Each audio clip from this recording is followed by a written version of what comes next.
نحمده ونصلي على رسوله الكريم أما بعد فأعوذ بالله من الشيطان الرجيم بسم الله الرحمن الرحيم اللهم صل على محمد وعلى آل محمد كما صليت على إبراهيم وعلى آل إبراهيم إنك حميد مجيد اللهم بارك على محمد وعلى آل محمد كما باركت على إبراهيم وعلى آل إبراهيم إنك حميد مجيد سبحان الله والحمد لله ولا إله إلا الله والله أكبر ولا حول ولا قوة إلا بالله العلي العظيم۔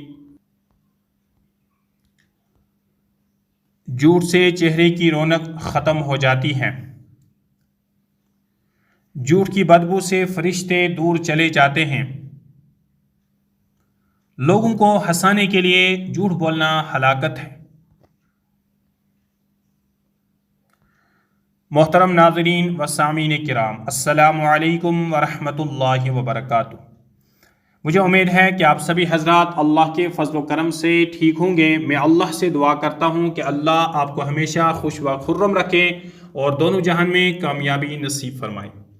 محترم ناظرین و سامعین کرام، میرے اس یوٹیوب چینل بنانے کا مقصد یہی ہے کہ اس سوشل میڈیا دور کے اندر ہم دین کے پیغامات کو ہر گھر گھر کیسے پہنچائیں۔ آپ سے گزارش ہے کہ آپ میرے اس یوٹیوب چینل، جس کا نام آپ کے اسکرین پر دکھائی دے رہا ہے، اسلامی معلومات کا مجموعہ، اس چینل کو آپ سبسکرائب کیجئے، نوٹیفیکیشن کے بٹن آل پر کلک کیجئے تاکہ آنے والی ویڈیوز کے پیغامات آپ کو آسانی سے موصول ہوتے رہیں۔ کمنٹ میں اپنی رائے کا اظہار بھی کیجئے، ویڈیوز اور ایڈیوز کو لائک بھی کیجئے تاکہ ہماری حوصلہ افزائی بنی رہے۔ قرآن و حدیث کی روشنی میں جھوٹ سے بچنے کی تاکید کا دوسرا حصہ آپ کی خدمت میں پیش کیا جا رہا ہے۔ جھوٹ سے بچنے کی تاکید کا پہلا حصہ ڈسکرپشن میں اس کا لنک ڈال دیا گیا ہے، آپ کلک کر کے اس حصے کو سماعت فرما سکتے ہیں۔ جھوٹ سے چہرے کی رونق ختم ہو جاتی ہے۔ حضرت ابو ہریرہ رضی اللہ تعالی عنہ سے روایت ہے کہ حضور اقدس صلی اللہ علیہ وسلم کا ارشاد ہے کہ جھوٹ چہرے کو کالا کر دیتا ہے، یعنی جھوٹ سے چہرے کی رونق ختم ہو جاتی ہے اور چغلی کرنے سے قبر میں عذاب ہوتا ہے۔ تنبیہ: حضرت لقمان حکیم نے اپنے بیٹے سے کہا، جو شخص جھوٹ بولتا ہے اس کے چہرے سے رونق ختم ہو جاتی ہے۔ جس کے اخلاق اچھے نہیں ہوتے وہ ہمیشہ غم میں رہتا ہے، اور ناسمجھوں کو سمجھانے سے آسان کام چٹان کو اپنی جگہ سے ہٹا کر دوسری جگہ لے جانا ہے۔ جھوٹ کی بدبو سے فرشتے دور چلے جاتے ہیں۔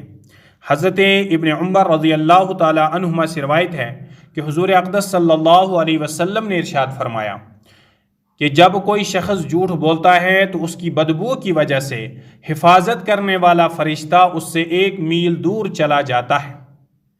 لوگوں کو ہنسانے کے لیے جھوٹ بولنا ہلاکت ہے۔ حضرت معاویہ بن حید القشیری رضی اللہ تعالی عنہ سے روایت ہے، وہ فرماتے ہیں کہ میں نے رسول اللہ صلی اللہ علیہ وسلم کو فرماتے ہوئے سنا کہ ہلاکت ہے اس شخص کے لیے جو لوگوں کو ہنسانے کے لیے جھوٹی بات بولتا ہے، اس کے لیے ہلاکت ہے، اس کے لیے ہلاکت ہے۔ محترم ناظرین و سامعین کرام، یہ ایڈیو یہیں پر مکمل کرتے ہیں۔ دینی پیغامات کو سننے کے لیے آپ میرے اس یوٹیوب چینل کو سبسکرائب کیجئے، کمنٹ میں اپنی رائے کا اظہار بھی کیجئے، اس ایڈیو کو لائک بھی کیجئے۔